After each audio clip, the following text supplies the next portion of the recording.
A significant figure in the history of Italian literature, Giovanni Boccaccio was among the founders of the Renaissance. In spite of studying law and business for years, Boccaccio's interest naturally lied in poetry and writing.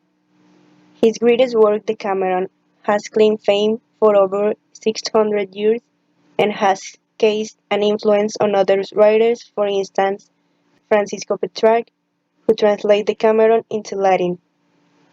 Besides being a writer, Giovanni was also a humanist and sometimes accredited to as the founder of humanism. Giovanni Boccaccio was born in the year 1313 in Italy. The exact date and place of his birth is uncertain. However, it is known that he spent his childhood in Florence. His father was a prominent merchant and his mother also belonged to an illustrious family. Giovanni attended school in Florence and was taken into business at the age of 10. He was sent to Naples to study business and law in 1327. His growing interest in literature drew him away from studying these subjects. He eventually gave up on studying and entirely dedicated himself to literature. During this time, Giovanni also started mingling with the courtly society. He returned to Florence in 1348 at the death of his father and became guardian to his younger brother. Giovanni was trusted with public offices in Florence and also sent on diplomatic missions to Padua, the Romagna, Avignon, and elsewhere. Boccaccio's lifelong friendship with Petrarch began in 1350. Both writers often worked closely with each other. This video is focused on the Decameron first day, second story, where we have two main characters, Jenna the Chivisley and Abraham. Jenna the Chivisley is an extremely honest and upright person and ran a flourishing textile business, and Abraham is a merchant and an extremely upright and honest man. We also have as characters the members of the church, who are gluttons, wine beavers, and drunkards. Historical context. The Decameron is an important piece of literature that was written in 1353. The story follows a group of people who died during a Black Death outbreak that affected Italy at the time. Boccaccio lived during the times of the Black Death disease outbreaks, so part of the story is based on real-life experiences. It can be seen as a transitional piece of art, as it was written during the end of the medieval time, but has a lot of humanistic views of the human stories and affairs, pointing out the change of view from an orthodox religious to a more sensible humanistic one that would define the latter Renaissance. Boccaccio's accounts provides valuable insight to the altered human moral behavior during the adversity, the willingness to persecute foreigners and Jewish people, the harsh ostracism of the sick, the self-imposed exile of the healthy, the ready abandonment of loved ones and family, as well as the extreme indifference towards a disproportionately affected lower class. Also mentioned is the deterioration of social institutions, medical, religious, public health, and legal, and their inability to effect any control on the progress of the disease. All of these can be reflected on the stories of the Decameron and their content.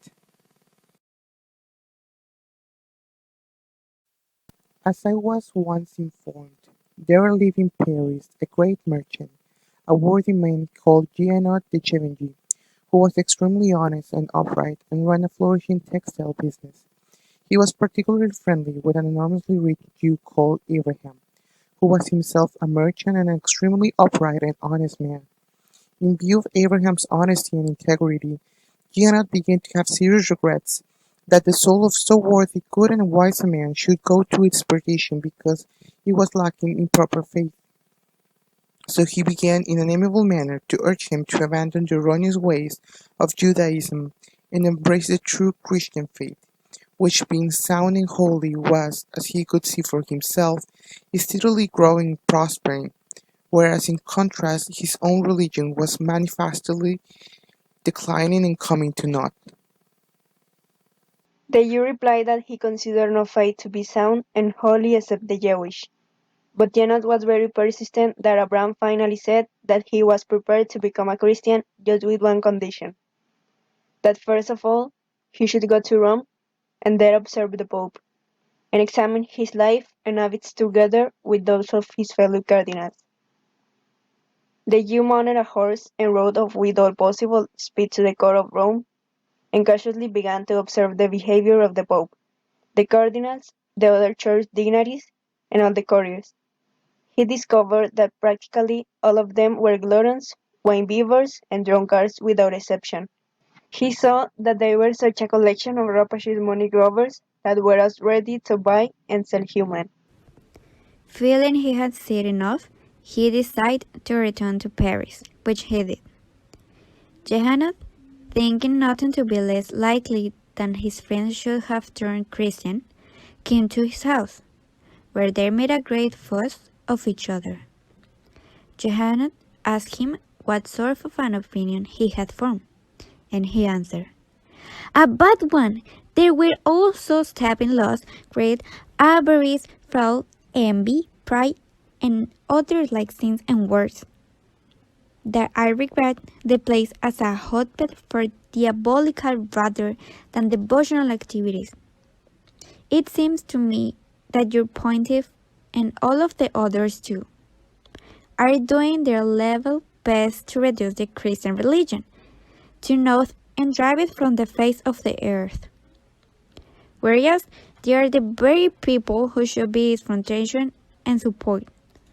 But since it is evident to me that their attempts are unavailing, and that your religion continues to grow in popularity and become more splendid and illustrious, I can only conclude that I now tell you quite plainly that nothing in the world could prevent me from becoming a Christian."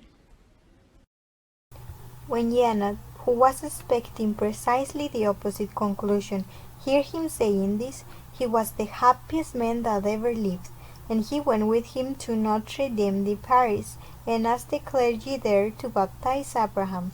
This they did as soon as they heard that he himself desired it. Janet stood as his sponsor and gave him the name of John, and afterwards he engaged the most learned teachers to instruct him through the Christian religion, which he quickly mastered. Thereafter he became a good and worthy man, holy in all his ways. Okay, now it's time for the literary devices, okay? We have two. The first one is juxtaposition, and the other one is idiom. Okay, let's start with juxtaposition. The definition is: juxtaposition is a literary term which places different elements side by side in order to emphasize their differences, reveal surprising similarities, or explore a unique relationship between the two. Then we have idiom. The definition of idiom is: refers to a set expression or a phrase comprising two or more words. An interesting fact of idiom is that regarding the device is that the expression is not interpreted literally. Alternatively, it can be said that the phrase is interpreted in a figurative sense.